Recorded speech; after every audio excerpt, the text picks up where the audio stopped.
અમરેલીની વાત કરવી છે, જ્યાં લીલિયામાં સિંહના હુમલામાં યુવકના મોતનો મામલો.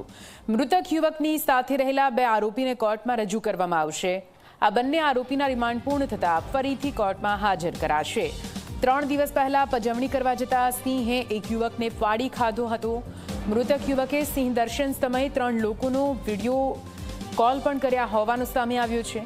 જેમને વિડીયો કોલ કર્યા હતા તેમના નિવેદન નોંધાયા. ગેરકાયદે સિંહ દર્શન અને પજવણી મુદ્દે 5 લોકોના નિવેદન લેવામાં આવ્યા છે. તો આપ જુઓ, જે લીલિયાથી પૂરો મામલો સામે આવ્યો હતો, જ્યાં એક યુવક પર સિંહ દ્વારા હુમલો કરવામાં આવ્યો હતો. જો કે ગેરકાયદેસર સિંહ દર્શન કરાવતા આ પ્રકારના યુવકો અને આ પ્રકારની વધતી પ્રવૃત્તિ ચિંતાનો વિષય. વધુ માહિતી સાથે સંવાદદાતા કેતન બગડા જોડાઈ ગયા છે ફોન લાઈન પર. કેતન, સીધા આપની પાસે આવીશું. લીલિયામાં જે યુવક પર સિંહનો હુમલાનો મામલો સામે આવ્યો હતો, હાલ તો કોર્ટમાં રજૂ કરવામાં આવી રહ્યા છે આ બંને યુવકોને. મુખ્ય વાત અહીંયા એ છે કે સિંહ દર્શન ગેરકાયદે કરાવવામાં આવી રહ્યા છે. આ પ્રકારની પ્રવૃત્તિ ખૂબ જ ગંભીર વિષય, કોર્ટે પણ નોંધ્યું છે. શું કંઈ પગલાં લેવામાં આવી રહ્યા છે અત્યારે, કેતન? બિલકુલ. લીલિયા રેન્જમાં થોડા દિવસ પહેલા લીલિયાના અંટાળિયા ગામે સિંહ દર્શન કરવા ગયેલ એક યુવક ઉપર સિંહ અચાનક હુમલો કર્યો હતો અને તેને મોતને કાંઠે ઉતાર્યો હતો.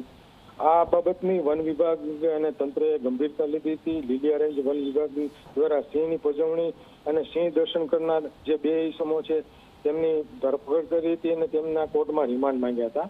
વન વિભાગ દ્વારા જે તપાસનો ધમધમાટ શરૂ કરી દેવામાં આવ્યો હતો. મૃતક યુવક દ્વારા 3 લોકોને સિંહ દર્શન માટે વિડીયો કોલ પણ જે મૃતક યુવક છે તેણે કર્યા હતા. આ બાબતની ગંભીરતા લીધી હતી વન વિભાગે. વન વિભાગ દ્વારા વિડીયો કોલ વાળા લોકોને બોલાવી અને લોકોના નિવેદન નોંધવામાં આવ્યા હતા. સાવરકુંડલા વન વિભાગ આઉટસોર્સિંગ ઇન્સ્પેક્ટરનું નિવેદન પણ આ બાબતે નોંધવામાં આવ્યું છે. આજે બંને જે આરોપી છે તેમના રિમાન્ડ પૂરા થયા છે. વન વિભાગ ફરી તેમને કોર્ટમાં રજૂ કરશે. સિંહ દર્શન પજવણી મામલે વન વિભાગ દ્વારા અલગ અલગ 5 જેટલા લોકોના હાલ તો નિવેદન લેવા છે.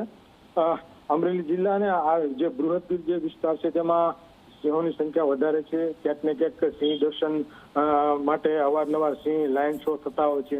પરંતુ આ એક ગંભીરતા દાખવી અને વન વિભાગે લાલ આંખ કરી છે અને જે લોકો આમાં સંડોવાયેલા છે તેમની સામે વન વિભાગ આગળના દિવસોમાં સંપૂર્ણપણે કાર્યવાહી કરશે. જી બિલકુલ, આભાર પૂરી માહિતી માટે.